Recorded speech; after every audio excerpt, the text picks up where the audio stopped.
James and the Giant Peach, Roald. After James, Harry Trotter, had been living with his aunts for 3 whole years, there came a morning when something rather peculiar happened to him. And this thing, which, as I say, was only rather peculiar, soon caused a second thing to happen, which was very peculiar.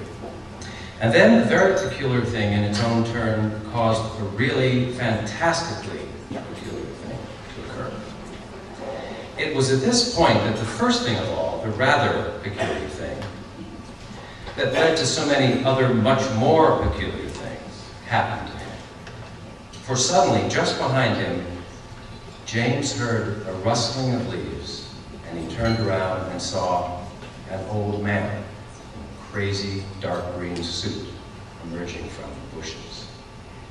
He was a very small old man, but he had a huge bald head and a face that was covered all over with bristly black whiskers. He stopped when he was about 3 yards away, and he stood there leaning on his stick and staring hard at James. When he spoke, his voice was very slow and creaky. "Come closer to me, little boy," He said, beckoning to James with a finger. "Come right up close to me and I will show you something wonderful."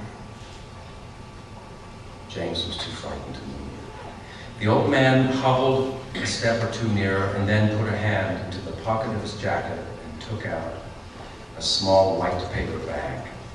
"You see this?" He whispered, waving the bag gently to and fro in front of James's face. "You know what this is, my dear? You know what's inside this little bag?" Then he came nearer still, leaning forward and pushing his face so close to James that James could feel breath blowing on his cheeks. The breath smelled musty and stale and slightly mildewed, like air in an old cellar.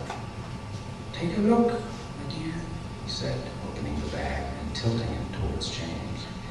Inside it, James could see a mass of tiny green things that looked like little stones or crystals, each one about the size of a grain of rice. They were extraordinarily beautiful, and there was a strange brightness about them, a sort of luminous quality that made them glow and sparkle in the most wonderful way. "Listen to them. The old man whispered. Listen to them move."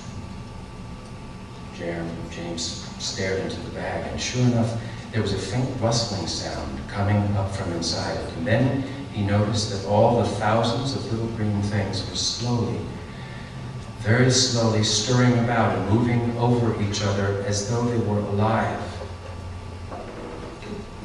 "There's more power and magic in those things in there than all the rest of the world put together," The man said softly.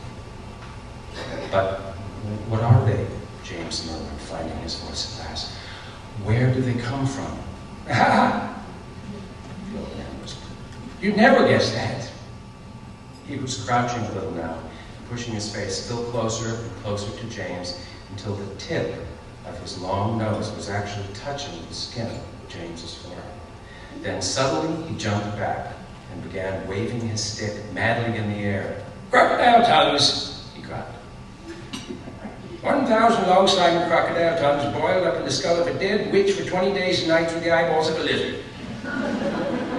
Add the fingers of a young monkey, the gizzard of a pig, the beak of a green parrot, the juice of a porcupine, and 3 spoonfuls of sugar. Stew for another week, and then let the moon do the rest. All at once, he pushed the white paper bag into James's hands and said, "Here, you take it. It's yours." James Henry Trotter stood there clutching the bag and staring at the old man. "And now," the old man said, "all you've got to do is this. Take a large jug of water and pour all the little green things into it. Then very slowly, one by one, add 10 hairs from your own head. That sets them off. That gets them going. In a couple of minutes, the water will begin to froth and bubble furiously, and as soon as it happens, you must quickly drink it all down, the whole jug full in one gulp. And then, my dear, you will feel it churning and boiling in your stomach, and steam will start coming out of your mouth, and immediately after that, marvelous things will start happening to you. Fabulous, unbelievable things, and you will never be miserable again in your whole life. Because you are miserable, aren't you? You needn't tell me. I know all about it. Now go off and do exactly as I say, and don't whisper a word of this to those two horrible aunts of yours, not a word, and don't let those green things in there get away from you either. Because if they do escape, they will be working their magic upon somebody else instead of you. And that isn't what you want at all, is it, my dear? Whoever they meet first, be it bug, insect, animal, or tree, that will be the one who gets the full power of their magic. So hold the bag tight. Don't tear the paper. Off you go. Hurry up. Don't wait. Now's the time. Hurry. With that, the old man turned away and disappeared into the bushes. The next moment, James was running back towards the house as fast as he could go. He would do it all in the kitchen, he told himself, if only he could get in there with Aunt Sponge and Aunt Spiker seeing him. He was terribly excited. He flew through the long grass, stinging nettles, not caring whether he got stung or not on his bare knees, and in the distance he could see Aunt Sponge and Aunt Spiker sitting in their chairs with their backs towards him.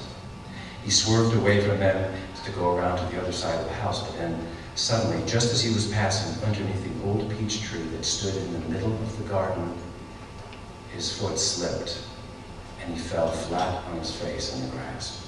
The paper bag burst open as it hit the ground, and thousands of tiny green things were scattered in all